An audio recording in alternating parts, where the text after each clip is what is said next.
الموضوع متعب قوي، درجة حرارة -5.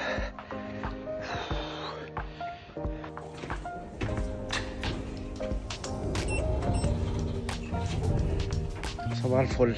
نازل اتمرن كده وازود شوية. ده الملعب.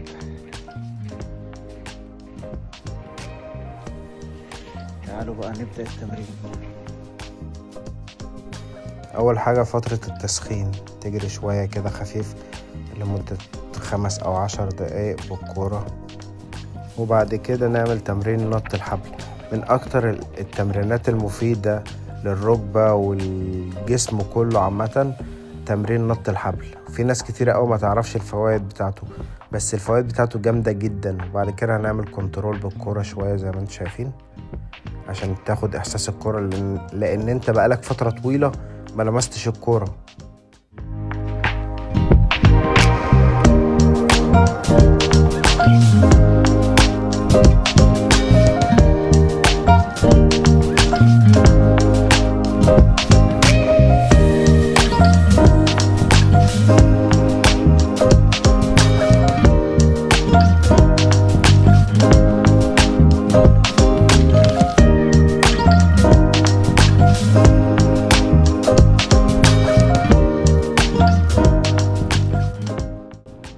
وبعد كده بنعمل تمرين الجامب وبننزل على مشط الرجل، وبرضو يعني كعب رجليك ما بيلمسش الارض خالص.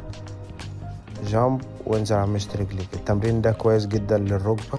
وبعد كده بنتحرك جانبي، تحرك جانبي وحاول تنزل تحت شوية وانت بتتحرك. بعد كده بنعمل تمرين التحرك بالجنب في خطوات ضيقة، وبعد كده سبرنت. يعني زي ما انت شايف في الفيديو كده، بتحرك بجيب كنزات وبحطها لمسافات ضيقة وبتحرك بتحرك بتحرك بتحرك، بعد كده بثبت على رجلي وبعد كده سبرنت. ده بقى فاصل من المهارات الممتعة. شكرا ان انتوا كملتوا الفيديو، واشوفكم في فيديو جديد.